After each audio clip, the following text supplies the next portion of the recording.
الفاتحة. بسم الله الرحمن الرحيم. الرحمن الرحيم مالك يوم الدين. إياك نعبد وإياك نستعين. صراط الذين.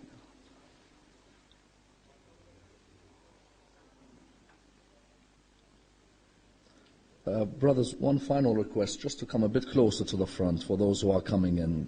It seems there's no space at the back there. Just a bit closer, please. Sallu ala Muhammad wa ali Muhammad. Allahumma salli.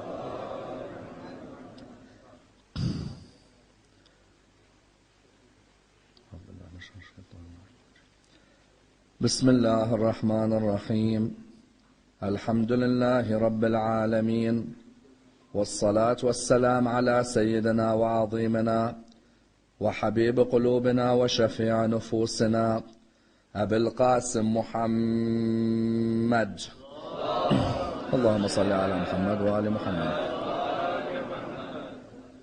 وعلى أهل بيته الطيبين الطاهرين وأصحابه الغر الميامين. الحمد لله الذي جعلنا من المتمسكين بولاية سيدي ومولاي علي بن أبي طالب. اللهم صل على محمد وآل محمد. الحمد لله الذي هدانا لهذا وما كنا لنهتدي لولا أن هدانا الله. أما بعد، يقول الله في كتابه الكريم: بسم الله الرحمن الرحيم. إنا نحن نزلنا الذكر وإنا له لحافظون. The first of our loud salawat in honor of Rasulullah Muhammad sallallahu alayhi wa alihi wa sallam.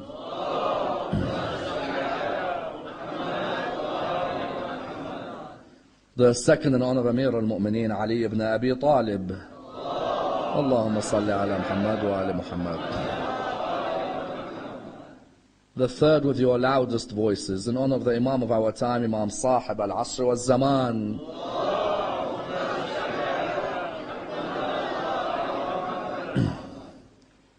Respected scholars, brothers and sisters, Assalamu alaikum wa rahmatullah wa barakatuh. The discussion concerning whether the Shia have a different Quran is one of the most intriguing discussions in Islamic thought. At the same time, one of the most intriguing discussions in Islamic history and theology. An old-age accusation leveled against the followers of the school of Ahlul Bayt, and concerning the topic whether we believe in a Quran that has been distorted and corrupted. You find that the Quran occupies a prominent position in the life of millions of Muslims around the world today. Indeed, you find from a young age a Muslim is taught to revere the Quran, and the idea that the Quran is seen as the last of God's revelations to mankind. The Quran within itself acknowledges the revelations that came before. There's an acknowledgement, for example, of the Psalms of Dawood, or of the Torah that came with Moses, or indeed of the Evangel that came with Jesus. And indeed within the Quran there is a statement that it is seen as being the final of God's words, which came and was revealed from the angel Gabriel to the Holy Prophet Muhammad sallallahu alayhi wa sallam.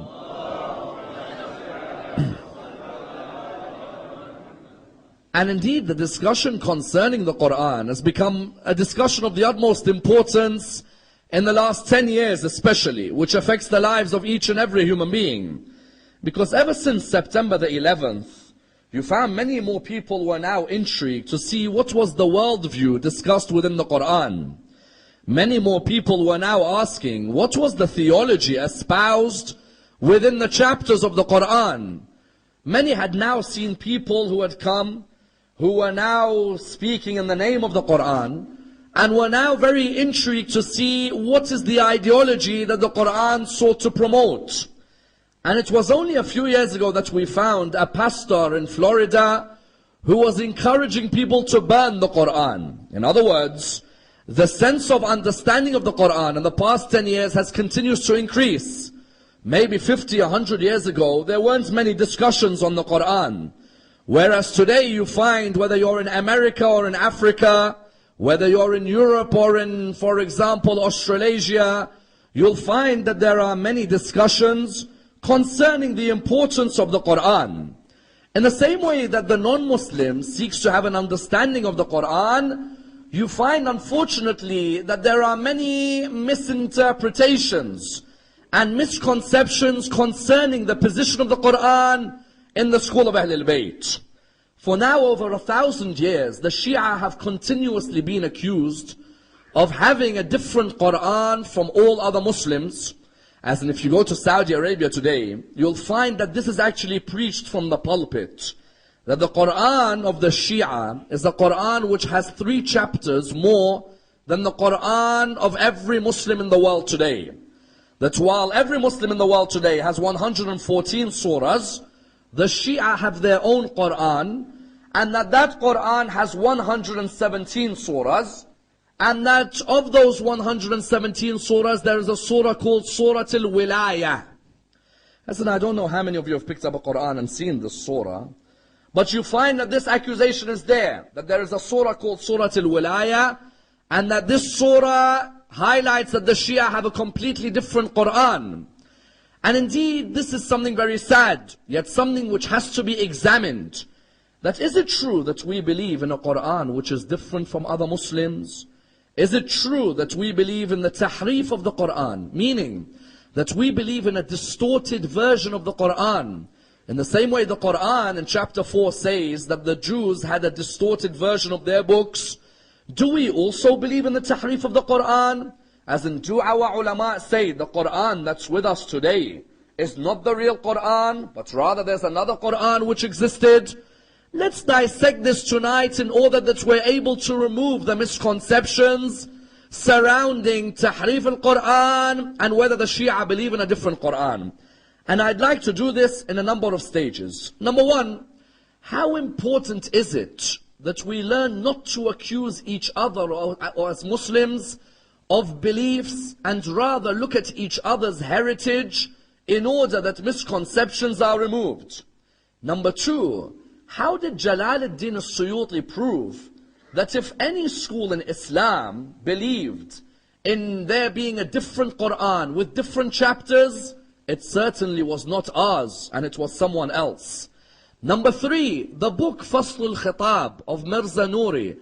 This book, how important is it in this discussion, and why do non-Shia always use it to prove that the Shia believe in a different Quran?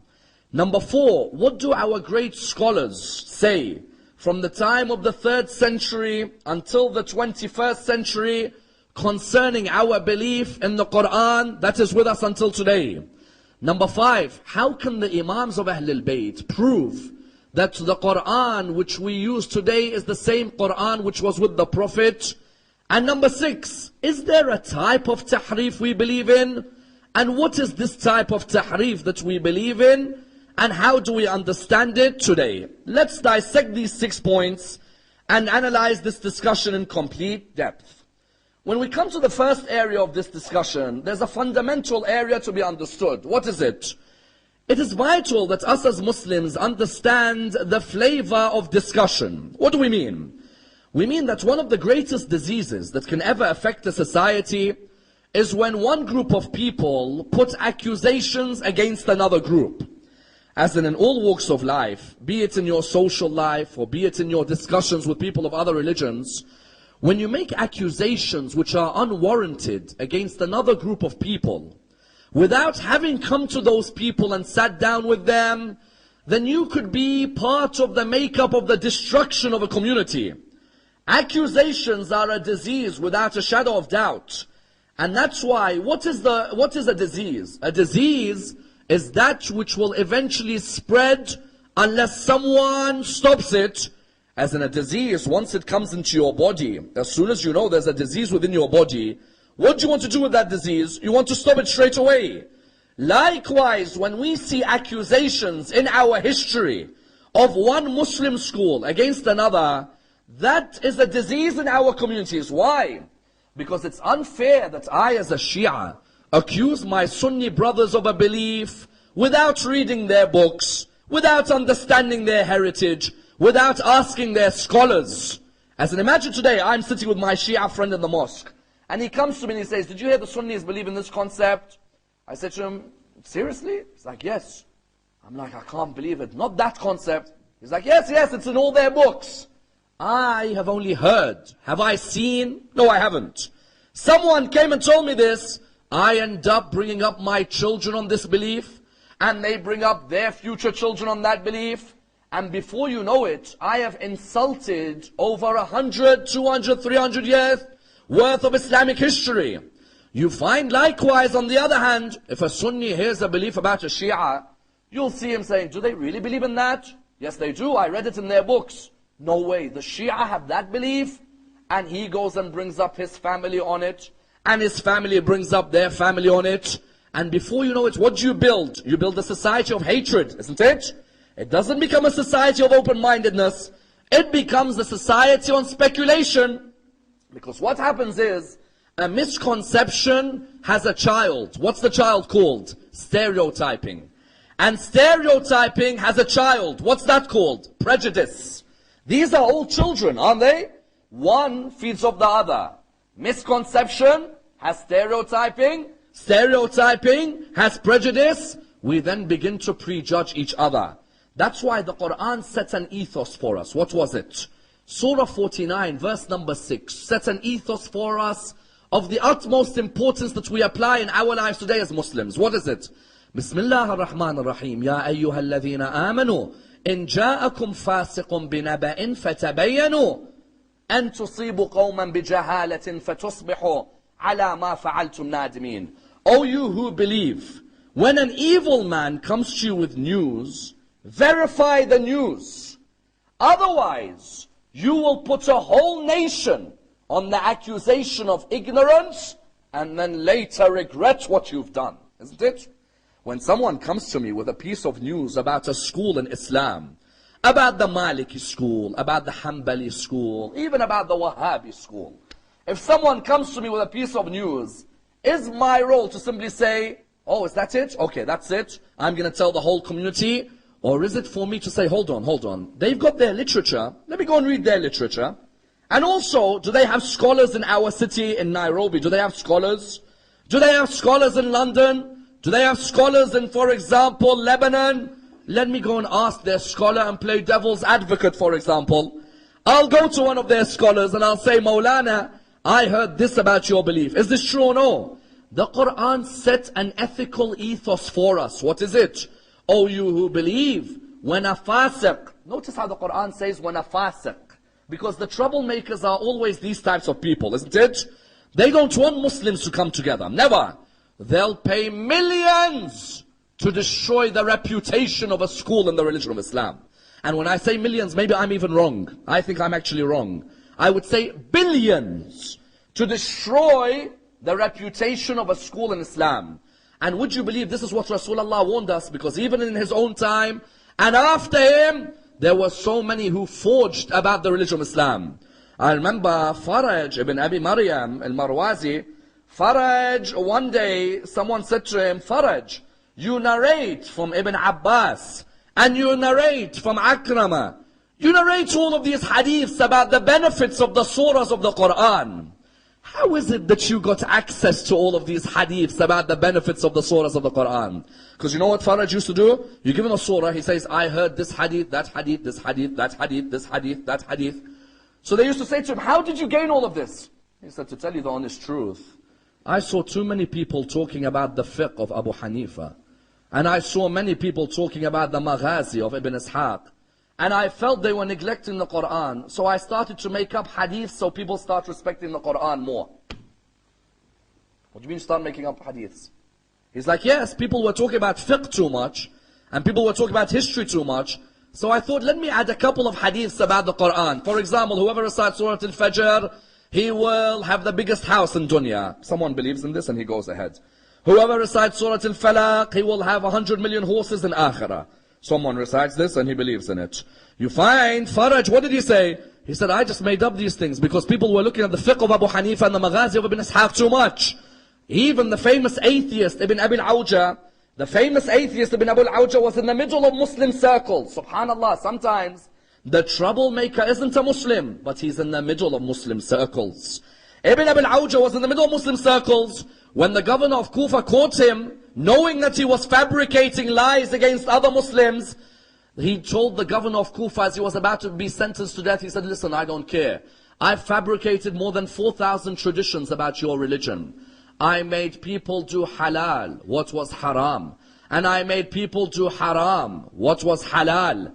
And also I made people fast on the day of Eid. And I made people do Eid on the day when they should fast.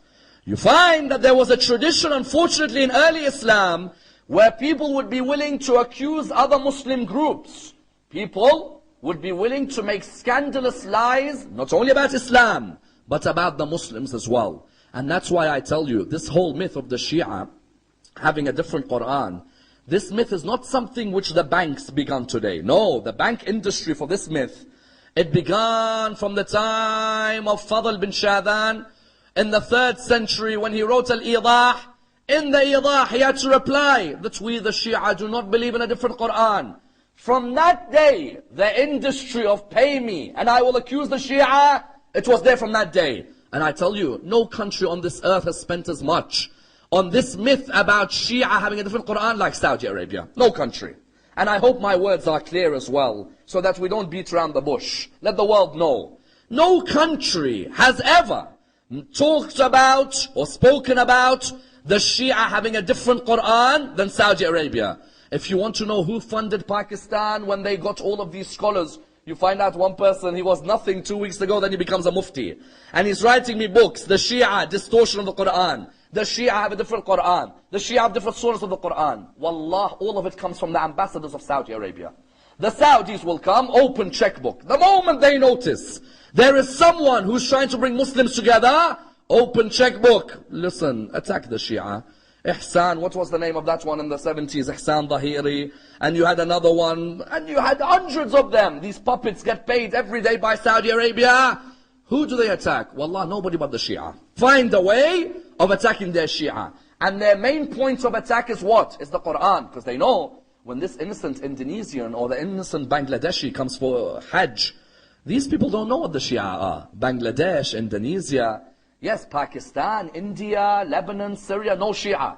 Indonesia comes 200 million people. When they come to Hajj, what's the best thing to do? The best thing is to do what? Is to do what was done in early Islam. Make small booklets. The Shia, a different Quran. The Shia believe the Quran is changed. The Shia believe in the Quran of Ali. The Shia believe in the Quran of Fatima. Would you believe until today? Until today, they have booklets which say the Shia have the Quran of Ali. Habibi, what's the Quran of Ali? The Quran of Ali is what? Amir al-Mu'mineen, after Rasulullah died, Amir al-Mu'mineen compiled the Quran in chronological order as per the revelation of the verses. That's it. We don't believe in a different Quran. Imam Ali in a chronological order so that everybody knew how Islam and the events unfolded. He says, okay, you have a Quran of Fatima. We don't have a Quran of Fatima. The Mus'haf of Fatima, after Rasulullah died, Jibreel narrated to Fatima al-Zahra about the future events and what would occur. Imam Amir al-Mu'mineen wrote down this Mus'haf of Fatima al-Zahra. It's got nothing to do with the Quran. Say, okay, you have the Jafar. We say the Jafar, the white Jafar. What is the white Jafar? The white Jafar is the scriptures of the past prophets. So how about the red Jafar? We say the red Jafar is the weapons of Rasulullah. All of these will be with the 12th Imam of our time. You find accusation after accusation was begun where? Was begun with Saudi Arabia. They fund until today innocent Muslims who do not know, they get booklets. The Shia, distortion of the Quran. The Shia, different Quran. Therefore you found when they make these accusations, it's vital that we reply, isn't it? As in when someone tells me you have a different Quran, I need to be able to use the Quran and the Hadith to show, hold on a minute brother. Just come to my mosque and I will show you. There is a method of reply. What is it? The first way of replying to this accusation of tahrif was by saying, if you're accusing me of tahrif, brother, actually, if you were to read your own books, I think the idea of a different Quran is more in Sunni literature than Shia literature. What do I mean? Jalal ad-Din al-Suyuti, one of the most famous scholars of Ahl al-Sunnah, one of his most famous works is called Al-Itqan, the Itqan. The Itqan is still available with us until today. In the Itqan, he looks at the hadiths narrated from Sahih al-Bukhari, from Sahih Muslim, from Ibn Majah, from the Musnad of Ahmad bin Hanbal, of all the hadiths which show or which indicate that the Muslims today, the Sunni Muslims, are not actually following the real Quran. And he only takes them from his books. The Itqan is a piece of literature using the most famous Sunni works where you take the hadiths about the Quran from them. You know what he says? Let me show you. Because when someone's accusing me of believing in a different Quran, okay, let's read in Bukhari, in Muslim, in Ibn Majah, in Ahmad bin Hanbal's Musnad. Let's see what Suyuti says. Suyuti says, firstly, the statement of Abdullah ibn Umar ibn al-Khattab. Abdullah ibn Umar once said, nobody should say, I have the whole Quran, or I have the complete Quran. Say, I have what remains of the Quran. Okay. Say, I have what remains of the Quran. Which means Abdullah ibn Umar is really saying that there was a whole Quran, but we only have a portion of it left. Let's see what the others have said. He narrates a hadith where Hudayfa al-Yaman, narrates Surah At-Tawbah used to be 2/3 longer than what it is now. But 2/3 of it is now missing, so we only have this much left now of Surah number 9. So if Surah At-Tawbah today, if it's 100 verses, let's say 120 odd, then we're missing how many? We're missing a complete section. Maybe let's say we're missing over 250 verses of Surah At-Tawbah. This is who? Hudayfa al-Yaman, narrating from the main books. Suyuti narrates. He then narrates that Abu Musa al-Ash'ari says that in the original Quran there used to be a surah like Surah At-Tawbah, but I don't know where it is now. It's gone missing. I forgot where it is. It's gone missing now. No problem. Then you have Umar ibn al-Khattab, who comes forward in two different narrations. In one narration he says, the Quran, I would add verses to it, but I'm scared people would say Umar is adding. And if I was to add a verse which I believe was in the Quran, which verse was it? He said the verse that if the man and the woman commit zina, so make sure you stone them. He said this used to be in the Quran, but it's not, and I'm scared if I put it back in the Quran, people will say, Umar, you are adding to the Quran. Then in another tradition of Umar, this is Suyuti in the Itqan, in another tradition Umar says the original Quran was 1,027,000 letters long. The Quran we have today is 267,000 letters. Yes? Umar says no, the original Quran was 5 times bigger than the one we have today. But now what remained of the Quran is only this much. Now let's come to the wife of Rasulullah, Aisha. Let's see what she says within the books. Aisha says something very clear. She says there were 2 verses of the Quran that were there but went missing after Rasulullah died. I had them. One was on the prohibition after suckling, and another one was on stoning. I had them written on a piece of paper, which I left under my bed. But I left because we were busy with Rasulullah's death, and a goat came and ate the pieces of paper.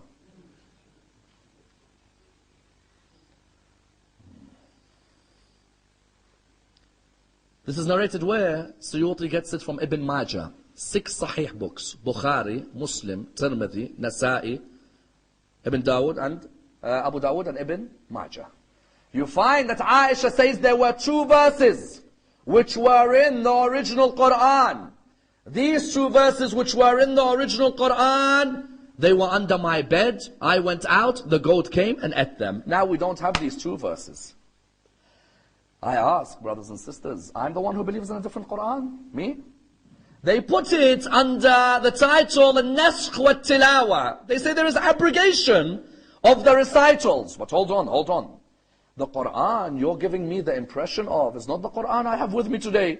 If you're saying only Surah At-Tawbah, only 1/3 of Surah At-Tawbah remains, 2/3 is missing, How am I meant to build a religion on the basis of a surah? I don't know the other 250 verses, what they could have said. True?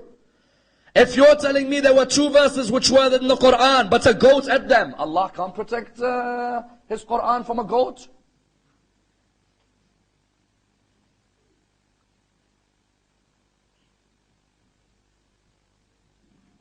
La ilaha illallah.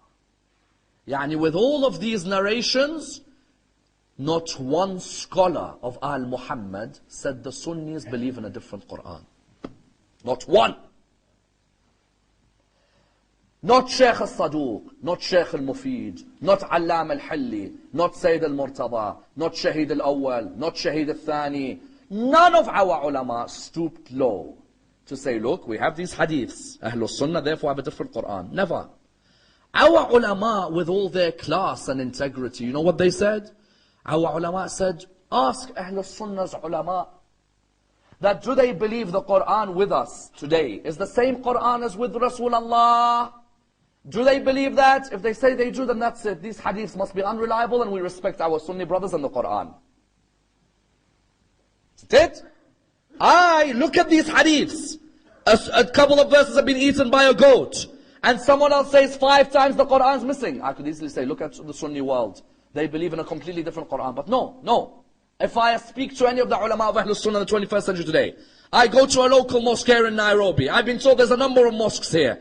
I come to the Imam of the mosque, Maulana, the Quran you have with you here, which you've put on the window shelf, is that the same Quran of Rasulullah? The moment he says to me it's the same Quran, I say, Alhamdulillah Rabbil Alameen. Why? Because I don't have hatred in me against another Muslim. If he says that's the same Quran, that's it. You know, if I say to him, but Maulana, Jalaluddin al-Suyuti, in the Itqan, have you seen the hadith he narrates? He may look at me and say either, no, I haven't. Or he may look at me and say, yes, I have, but they're unreliable. I say to him, no problem, Maulana. You are the Imam of your school, I respect you. When you tell me there's a book written which has unreliable hadiths about tahrif, I respect you. Because there is no such thing as a book, all of it is sahih. I respect you. Why? Because the ulama of Ahlul Bayt taught us, don't make an accusation against another Muslim without verifying with that Muslim. Turn it around 180 degrees.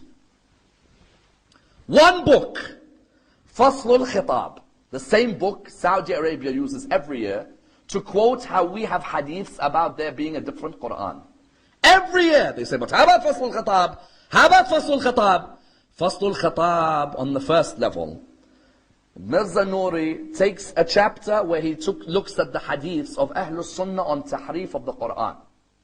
Then he takes another chapter on the hadiths of the Shia on tahrif of the Quran. Then he gives an analysis of these hadiths. What's our brothers done?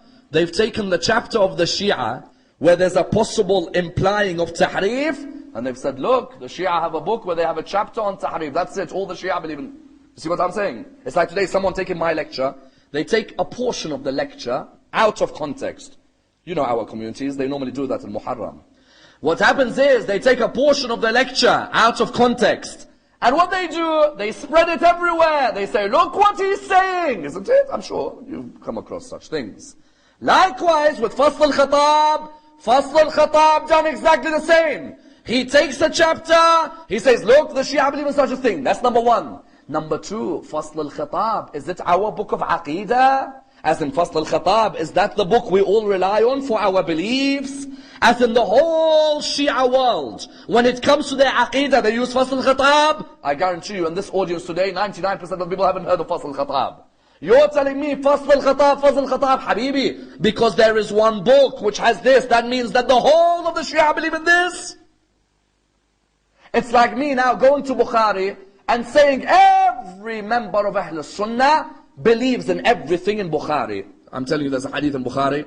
Abu Fu'ayla says that Rasulullah said one day, Nabi Sulaiman was sitting with his best friends. And Nabi Sulaiman looked at his best friend and says, which one of you is stronger with women? How many women can you have in one night? In Bukhari, a prophet of Allah. And that his friends look at him, he says, I'm going to be with 60 women in one night. And while I am with them, I will have, insha'Allah, a family from each one. And then Jibreel comes to him and says to him, insha'Allah, Nabi Sulaiman. And then after that, at the end of the hadith, it says what? At the end of the hadith, it says that Jibreel said, unfortunately, he couldn't have a family with each one. When I look at this hadith, do I say the whole of Ahlul Sunnah believe in this? Or another hadith, Rasulullah was in a hurry and he had never had time to urinate anywhere, so he stood in the middle of the street and he urinated. I believe the whole of Ahlul Sunnah because of this in Bukhari? No, I don't. I say Ahlul Sunnah, these aren't their books of Aqeedah. On the contrary, Ahlul Sunnah have theologians like Qadi Abdul Jabbar, Abu Bakr al-Baqillani, Abu al-Hasan al-Ash'ari, al-Ghazali, theologians of this particular repute who they refer to when they come to their theology. You coming and saying to me, I believe in a different Quran because of one book. Because of one book, you accuse a whole school of 300 million? That's number two. Number three, if it's about one book, I'll pick one book from yourself. I can pick Al-Itqan by Suyuti. I could even pick Kitab al-Furqan fi Tahrif al-Quran. A book which was done to show every hadith of Tahrif in Ahlul Sunnah. I can pick that book. But I know that's not Ahlul Sunnah's main book, is it? It's not. So why would I just pick one randomly? Then someone comes and says, but in your book, Al-Kafi, there is a hadith where Imam says that in the Quran, there are 17,000 verses. Whereas in the Quran we have today, there are 6,500. What does the Imam mean when he says there are 17,000 verses? We reply very clearly. Shaykh al-Saduq explained this hadith.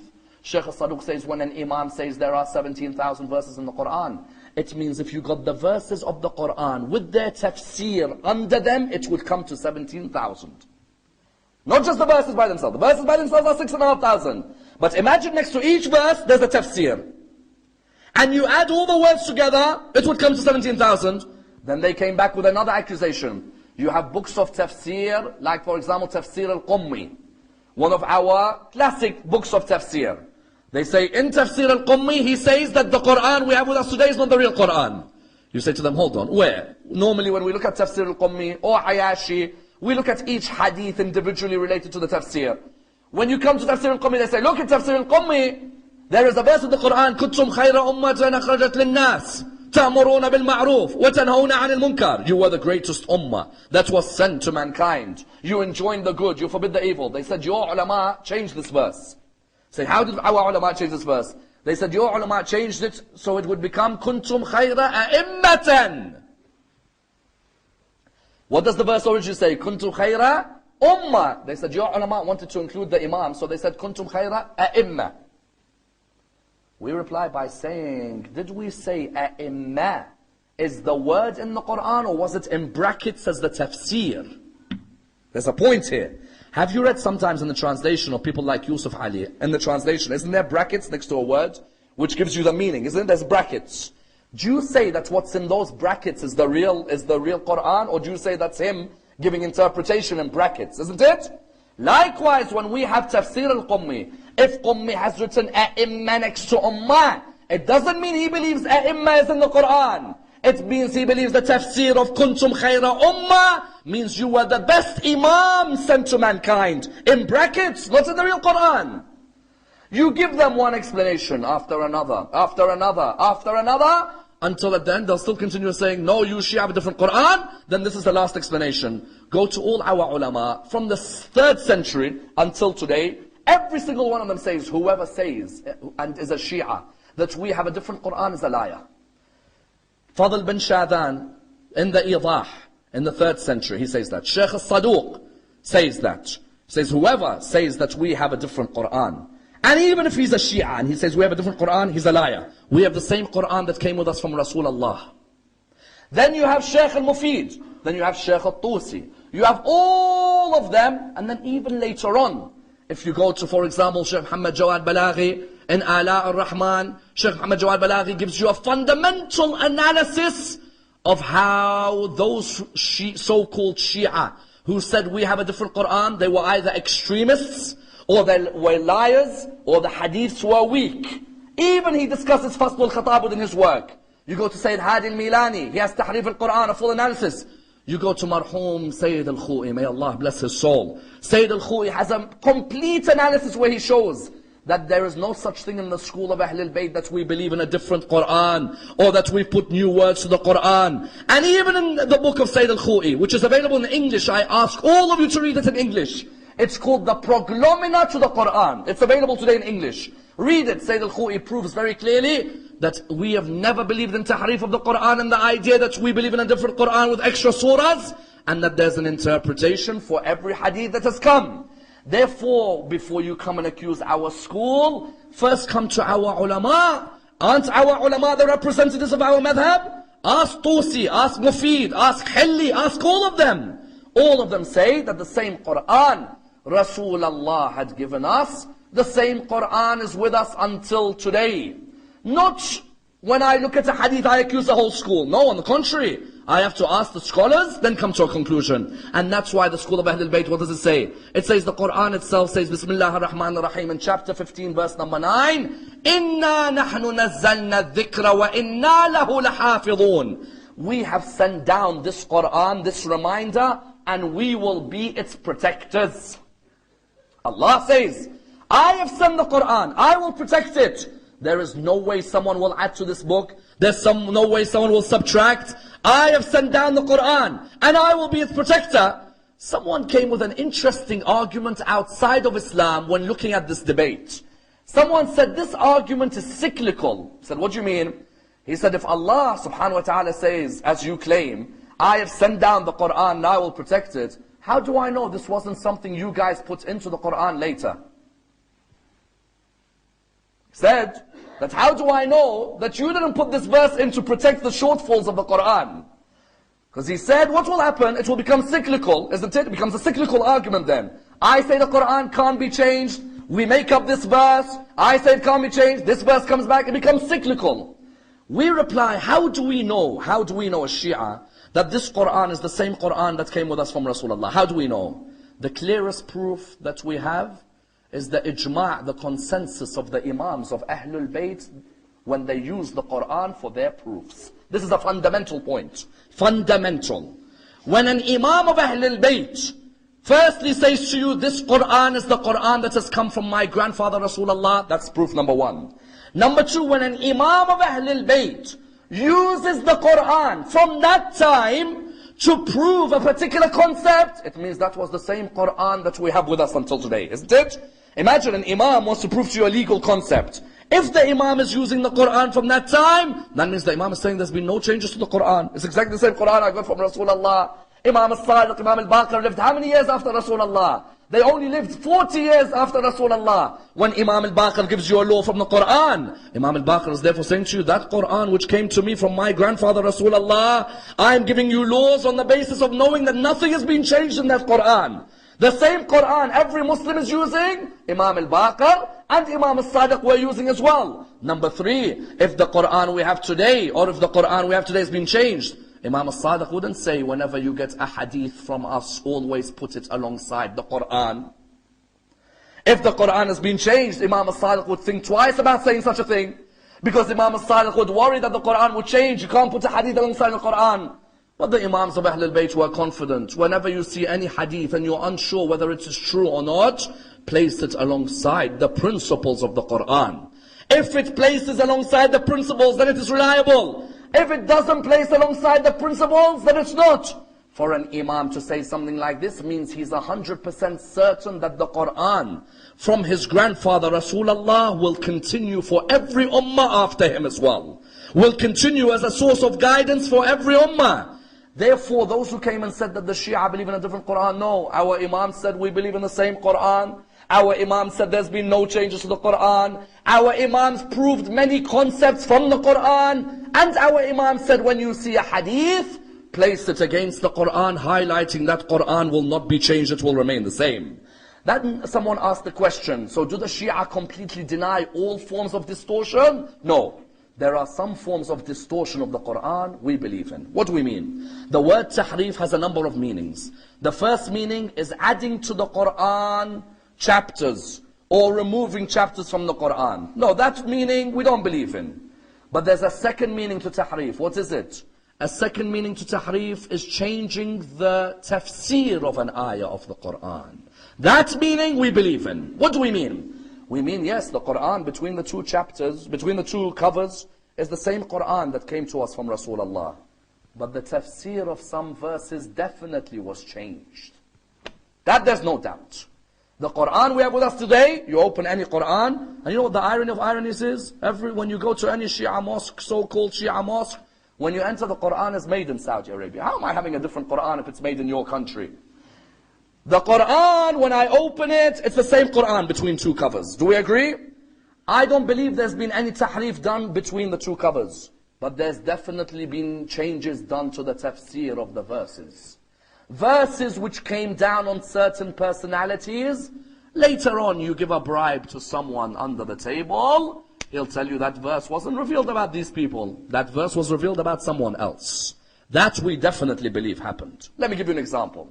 Surah 2 verse 207 says, and there are those people who sell their souls for Allah subhanahu wa ta'ala. That verse was revealed about Imam Amir al-Mu'mineen on the night of Hijrah, when he slept in the bed of Rasulullah on the night of Hijrah. The Quran praised him that night. It said there are those who sell their soul for the pleasure of Allah subhanahu wa ta'ala. They are willing to die for the pleasure of Allah, for the protection of the religion of Islam. For many years, the Muslims had known that was the tafsir, the interpretation of that verse. That it came down to honor Imam Ali ibn Abi Talib in his lifetime. Yes? You know, when Muawiyah became Khalifa, he knew he would ask people, Surah 2 verse 207 refers to who? They say it was revealed about Ali ibn Abi Talib. He said, why? He said, because on the night of Hijrah, Ali ibn Abi Talib slept in the bed of Rasulullah. So Allah wanted to honor him with a verse in the Quran. And the verse Allah wanted to honor him with was, and what? And amongst the people there are those who sell their souls for the pleasure of Allah. He said, very well. He said, where's Samara bin Jundub? They bought Samara. He said, Samara, I'll give you 100,000 dinar to change the interpretation of this verse. He said to him, why? What do you want as the interpretation? He said, I want you to say that this verse was a prophecy about Abdul Rahman ibn Muljam. What's between the two covers is the same. What became the meaning of the verse is changed. He said, why? He said, just say it's about Abdul Rahman ibn Muljam. Samara said, do you want me to change the interpretation? He said, yes. He said, very well, how much are you giving me? He said, 100,000. He said, no, that's not enough. This is a big task. He said, okay, 200. No. 300? No. They concluded on 400,000 dinar to change the interpretation of that verse of the Quran and remove it from Ali ibn Abi Talib. And that verse, do you know what it said? This verse was revealed about Abdul Rahman bin Muljam, that it was a prophecy from the time of Rasulullah, that when Abdul Rahman bin Muljam kills Ali ibn Abi Talib, he has sold his soul for the pleasure of Allah subhanahu wa ta'ala. This is the unfortunate thing we have in our history. Honestly, it's unfortunate. The Quran is still the same Quran, but those who came alongside the Quran, they were treated barbarically by this ummah, honestly. Either their merits were removed from the Quran, or on the day of Saffin, look how the Quran was treated, where they placed the Quran on spears. Muawiyah and Amr ibn al-As got the Qurans and placed them on spears. The same Quran which only 25-30 years earlier had been revealed in Rasulullah's arms, you found that they bought that Quran, they placed it on a spear, and they changed the whole battle against Ali ibn Abi Talib. The people told Ali, but Ali, the Quran is on the spear. He replied to them, but I am the walking Quran. Ask me. They said, no, the Quran is on the spear. Maybe Muawiyah has a point. So you had distortion there. Then the Quran was placed on a spear. Then eventually what happened? The walking Qurans that were Muhammad and al-Muhammad. Those Qurans walking on the earth. That family that was alongside the Quran. When Rasulullah left this world, what did he say? He said, I leave behind for you two weighty things. What are they? I leave behind for you the Quran. وَعِثْرَةِ أَهْلَ بَيْتِ. I leave behind for you the Quran and my family. Look after these two. Hold on to them. Protect them. Honor them. Don't destroy them. You find that when you came on the 10th of Muharram, the Quran lay on the ground, dead, with no one to protect it. Which Quran? Aba Abdullah, the walking Quran, lay on the ground. And that's why Imam Zayn al-Abidin tells us of the torture they faced. He said when they asked Imam Zayn al-Abidin, what was the worst times for you? He would reply, Ash-Sham, Ash-Sham, Ash-Sham. He said, had you seen what they did to us in the bazaar of Sham? And that bazaar, he said, when we'd be walking, people would poke Sayyida Zainab with their spears.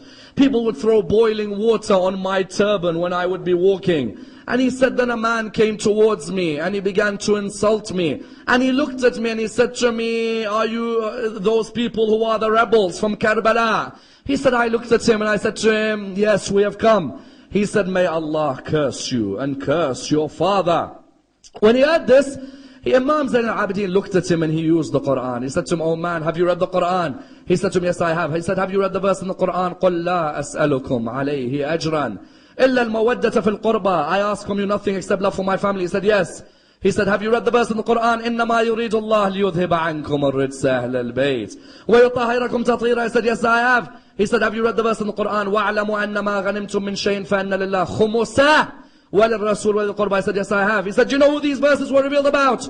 He said, yes. He said, they were revealed about us, Muhammad and Muhammad. You torture our children while we are the ones who are mentioned within the Holy Quran. We pray to Allah subhanahu wa ta'ala to raise us with Muhammad and Muhammad. To allow us to be amongst those who follow the message of Imam Sahib al-Asr wal-Zaman. We pray to Allah subhanahu wa ta'ala to raise us alongside the Quran. Allow us to honor the Quran of Muhammad and Muhammad. Allow us to honor the teachings of Muhammad and Muhammad. We pray to Allah subhanahu wa ta'ala the Surah Al-Fatiha. But before it, the loudest of your salawat. Allahumma salli ala.